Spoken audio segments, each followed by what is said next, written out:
Polícia Federal faz nova operação contra fraudes do INSS e prende secretário da Previdência. E você vai ver também.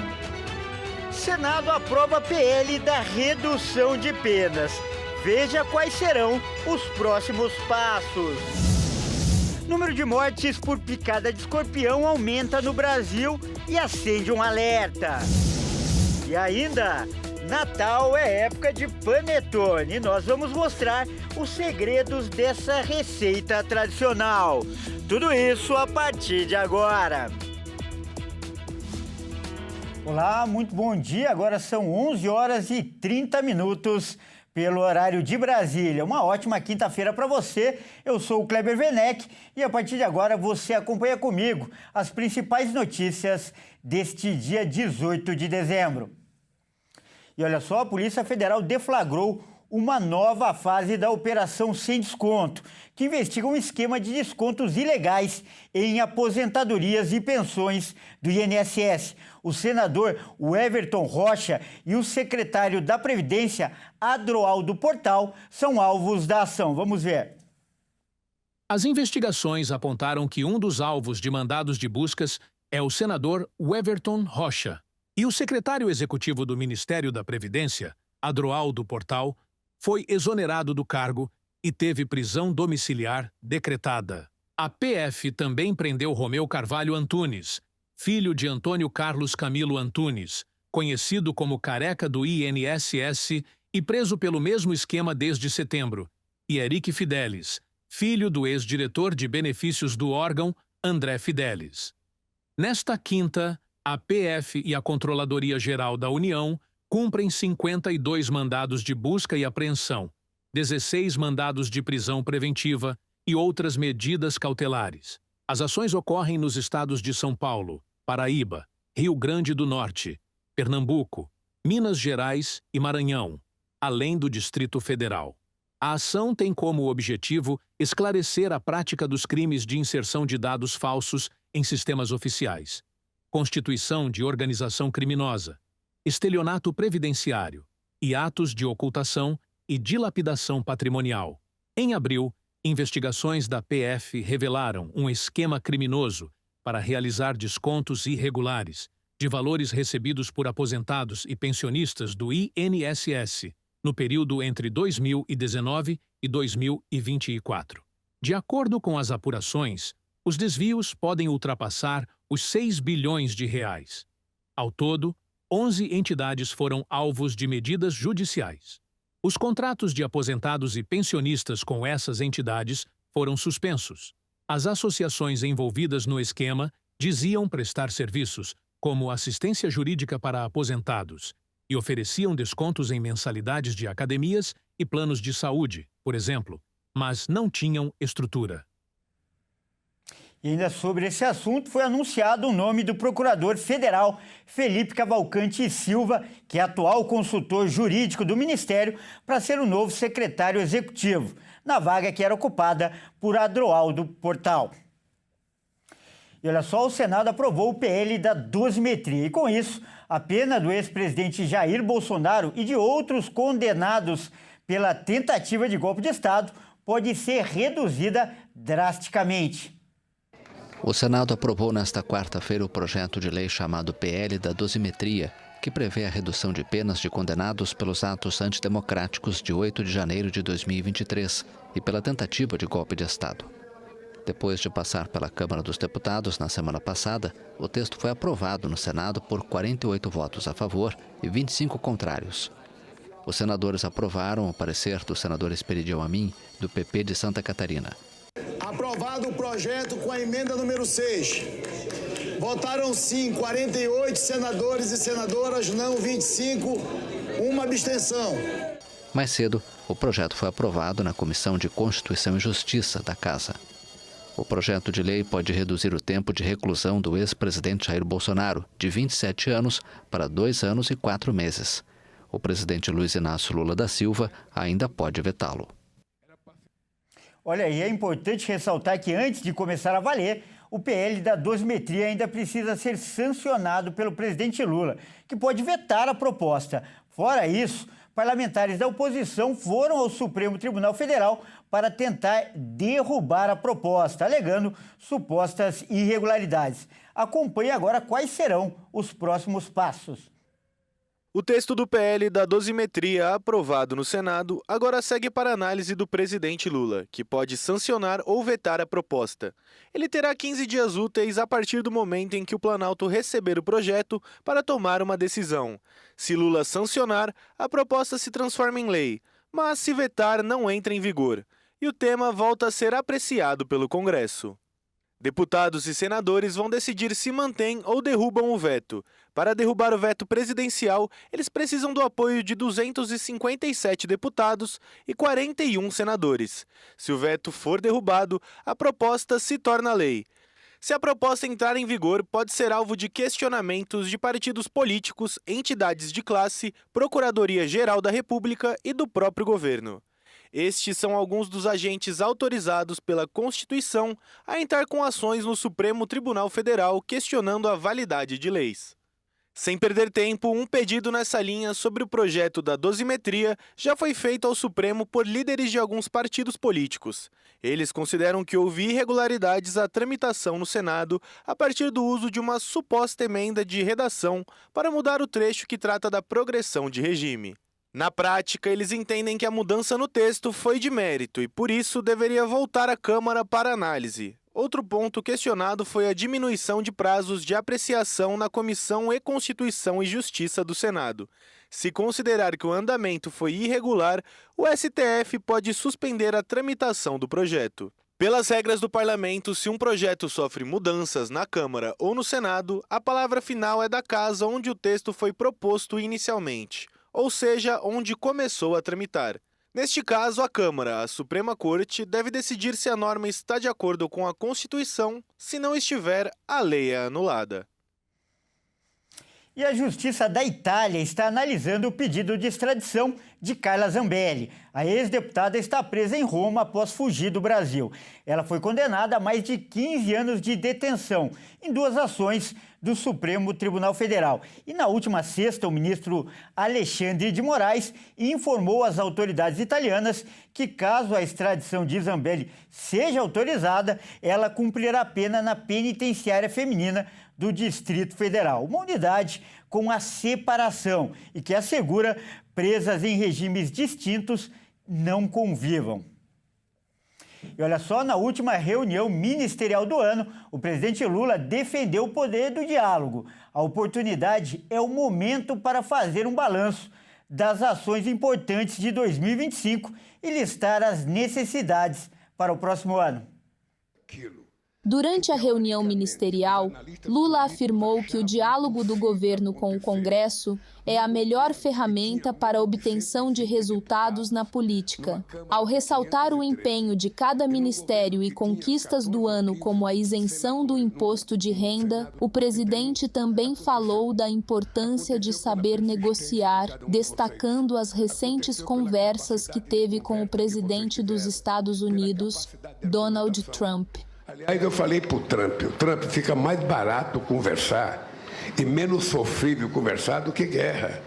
Se a gente acreditar no poder do argumento, no poder da palavra, a gente evita muita confusão na vida dos países. O encontro marca o encerramento da agenda ministerial do ano e inclui uma avaliação dos 3 anos de governo, além da definição de prioridades para 2026. E por conta disso, o presidente Lula também destacou que o próximo ano, que será eleitoral, vai ser o ano da verdade. O ano que vem, as pessoas terão a oportunidade de escolherem que tipo de país eles vão querer. É que o ano eleitoral vai ser o ano da verdade. Ou seja, nós temos que criar a ideia da hora da verdade para mostrar quem é quem nesse país, quem faz o que nesse país, o que aconteceu antes, sabe, de nós e o que acontece quando nós chegamos ao governo. Qual foi a mudança que houve na economia, na educação, na saúde, no transporte, sabe, nas políticas de inclusão social, na igualdade racial, na mulher, nos indígenas, nos quilombolas, o que aconteceu, na verdade. Sabe, é importante que a gente tenha noção que nós precisamos fazer com que o povo saiba o que aconteceu nesse país. Olha, agora um alerta importante. O Brasil enfrenta uma alta de casos de mortes por picadas de escorpião.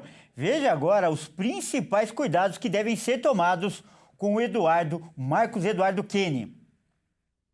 Só neste ano, mais de 200 pessoas já morreram no Brasil vítimas de picada de escorpião, um número alarmante, que mostra que o problema vai muito além de um simples acidente doméstico. E nós estamos no período crítico, já que os escorpiões aparecem com mais frequência em meses com temperatura mais altas, de setembro até fevereiro. Em 2024, apesar de o país ter registrado mais casos, foram menos óbitos, o que indica que saber como agir rapidamente pode salvar vidas, principalmente quando a vítima é uma criança ou um idoso. Por isso, a principal orientação é clara. Ao ser picado por um escorpião, é preciso procurar atendimento médico imediatamente. A dor intensa no local costuma ser o primeiro sintoma, mas sinais como vômitos, suor excessivo, aceleração do coração e dificuldade para respirar indicam gravidade e exigem socorro urgente. Nada de torniquete, cortes ou receitas caseiras. O correto é lavar o local com água e sabão, manter a pessoa calma e levá-la o quanto antes a uma unidade de saúde com soro anti-escorpiônico. Além do atendimento rápido, a prevenção também é fundamental. Manter quintais limpos, lixos bem fechados e evitar entulho ajuda a reduzir a presença do animal dentro de casa. E veja a seguir os segredos de uma das receitas mais tradicionais do Natal, o panetone. E agora na sua tela, vista da cidade de Carmo da Mata, 20 graus por lá. E o Redação Hit volta já.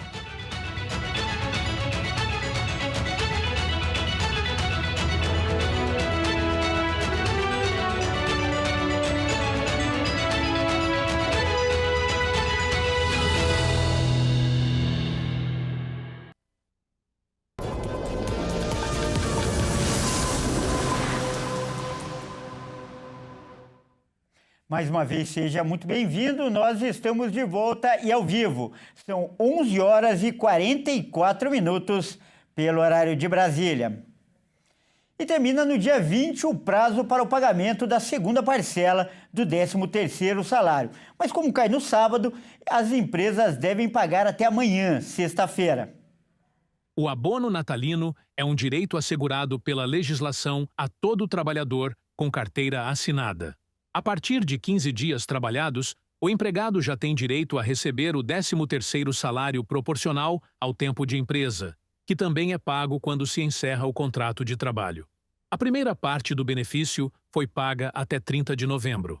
Segundo o Diese, a quantia, que será depositada a 95 milhões de brasileiros, deve injetar cerca de 370 bilhões de reais na economia neste ano. Lembrando que na segunda parcela são descontados INSS e Imposto de Renda, e com isso o valor fica menor. O 13º salário é pago aos trabalhadores do mercado formal, inclusive aos empregados domésticos, aos beneficiários da Previdência Social e aos aposentados e beneficiários de pensão da União, dos estados e municípios. Aposentados e pensionistas do INSS já receberam antecipadamente. Apenas os segurados que entraram neste ano vão receber o benefício no fim do ano. Os economistas alertam que dinheiro extra pode ser um auxílio para quitar as dívidas para começar o ano sem preocupações. Quem não está inadimplente pode aproveitar o valor em compras ou viagens. E beneficiários inscritos no Cadastro Único para Programas Sociais do Governo Federal, com o número de inscrição social, o NIS, final 6, recebem nesta quinta-feira o Auxílio Gás de dezembro, no valor de R$ 110. Com duração prevista até o fim de 2026, o programa beneficia 4.400.000 famílias neste mês. Com a aprovação da Emenda Constitucional da Transição no fim de 2022, o benefício foi mantido em 100% do preço médio do botijão de 13 quilos. O benefício é pago a cada 2 meses e segue o calendário do Bolsa Família, com pagamentos até 23 de dezembro, para beneficiários com NIS final 0. Só pode receber o auxílio gás quem está incluído no CadÚnico e tenha pelo menos um membro da família que receba o benefício de prestação continuada. A lei que criou o programa definiu que a mulher responsável pela família terá preferência, assim como mulheres vítimas de violência doméstica. Em setembro, o governo federal lançou o programa Gás do Povo, que vai gradualmente substituir o auxílio gás. Em vez do benefício em dinheiro, as famílias vão retirar a recarga do botijão de gás em revendedoras credenciadas. O novo programa pretende triplicar o número de favorecidos, alcançando cerca de 15 milhões de famílias. No fim de novembro, o Gás do Povo começou a ser distribuído a 1 milhão de famílias nas seguintes capitais: Belém, Belo Horizonte, Fortaleza, Goiânia, Natal, Porto Alegre, Recife, Salvador, São Paulo e Teresina. Olha, fazendo uma correção, o NIS, o número de inscrição social, não é final 6, como eu havia dito, e sim final 7. Essa é a informação correta. Vamos mudar de assunto agora para falar de esportes aqui no Jornal da Manhã. E quem traz as informações é o Henrique Bonaita. Bom dia, Henrique. Nesta quarta-feira, em Itaquera, aconteceu, o primeiro jogo da Copa do Brasil. A partida ficou empatada e vai ser tudo decidido lá no Maracanã. Rolou algo inusitado aí na preparação das equipes, né, Henrique? Exatamente, Kleber. Bom dia para você e a todos de casa. A final da Copa do Brasil começou com superstições na parte corintiana. O time optou por usar o mesmo uniforme que da final do Mundial de 2000 contra os vascaínos. A primeira partida das finais da Copa do Brasil começou com uma superstição. O Corinthians jogou com o uniforme totalmente branco. Isso porque atuou desta maneira na final do Mundial de Clubes de 2000, quando ganharam o primeiro título no campeonato, e foi justamente em cima dos vascaínos no Maracanã. Os cariocas aceitaram jogar com o mesmo de 2000, totalmente de preto e com a listra diagonal branca, já que esse já é o uniforme número 1 do time. Historicamente, o Timão tem camisetas brancas, calções pretos e meias brancas como uniforme principal. E já houve até protestos da parte da torcida por jogar de camiseta preta com detalhes em laranja contra o Cruzeiro em casa. Contra o Vasco, no domingo, o Corinthians jogará outra vez todo de branco. Lembrança da final do Mundial de Clubes de 2000 e acordo com o Vasco pela memória e superstição. Henrique, ontem o PSG venceu o Flamengo nos pênaltis após empatar no tempo normal por 1-1 e acabou sendo campeão intercontinental. Aliás, você quase acertou o palpite, né? Exatamente, Kleber. A grande surpresa da partida foi o goleiro da equipe francesa, que defendeu 4 pênaltis. E também o que chamou a atenção era uma colinha que ele tinha na toalha. Vamos ver. O russo Motia Safonov foi o grande nome da final da Copa Intercontinental. Pegou 4 pênaltis e viralizou não somente pelas defesas, mas também por uma colinha que tinha em toalha entregue por Borja Buedo, preparador de goleiros do clube francês. Antes do início da disputa de pênaltis, Safonov e Buedo conversaram por longo tempo. Quando iniciado, o goleiro foi flagrado usando a colinha antes de algumas cobranças.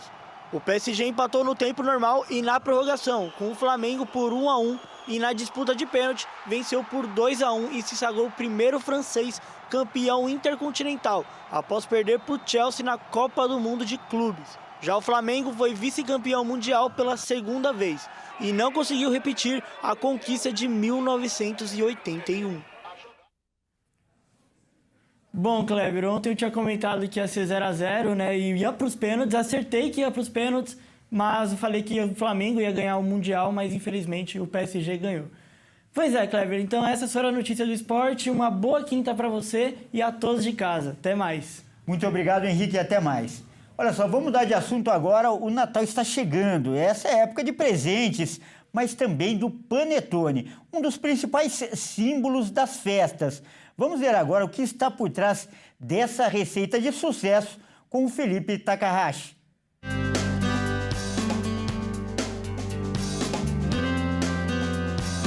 Ele tem gosto de Natal. Quando chega essa época do ano, está em praticamente todos os lares brasileiros. O panetone é uma das maiores tradições de fim de ano. Mas o que está por trás dessa receita que faz sucesso há tanto tempo? Nós fomos descobrir em uma fábrica que fica na zona sul de São Paulo. E é aqui onde toda a magia acontece, na cozinha da Levan, onde os panetones são feitos com muito amor e carinho para em breve estarem aí na sua casa. E claro que nesse clima de final de ano, nada melhor do que acompanhar como é feito o principal produto da mesa dos brasileiros. Na preparação do panetone, o tempo é um ingrediente essencial. A fermentação lenta e o cuidado garantem a textura leve e os aromas que fazem desse clássico natalino mais do que um alimento, um símbolo de celebração. E essa é uma receita que acabou mudando com o tempo, mas aos poucos tem retornado às origens, com a fermentação natural voltando a ser uma das principais escolhas. E motivos para isso é o que não faltam. A fermentação natural é muito mais saudável. Não só saudável, vocês vão perceber. Maciez, ele é mais doce, ele tem mais durabilidade. Se você pegar todos os pontos positivos de uma fermentação natural, além do que a acidez, inclusive faz bem a digestão. Então, mais doce, mais macio, com mais fibra e mais saudabilidade e muito mais saboroso. Então, é tudo de bom. E os números comprovam esse sucesso. Só no ano passado, o mercado de panetones no Brasil movimentou mais de R$1 bilhão. E o principal produto do Natal é visto como o principal presente também, já que 40% dos panetones vendidos são para presentear outras pessoas. Mas nós estamos falando de um produto que o consumo per capita do brasileiro é em torno de 440 gramas. Se nós temos 213 milhões de habitantes, isso dá um mercado aproximadamente de 238 milhões de panetones, de unidades. O Brasil hoje é o maior mercado de produção de panetone do mundo. E o símbolo mais tradicional do Natal brasileiro nasceu no século XV. A versão mais popular da história conta que um padeiro chamado Tony, para impressionar a filha de um nobre, criou um pão doce e fofo com frutas e manteiga, que ficou conhecido como panettone. Se a filha do rei gostou, nós não sabemos, mas o resto do mundo aprovou e repete a receita todo Natal.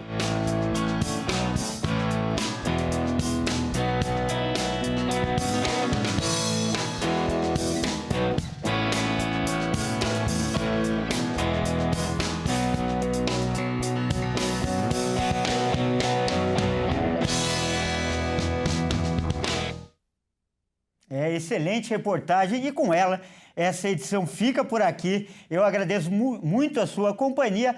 Ótima tarde e até mais.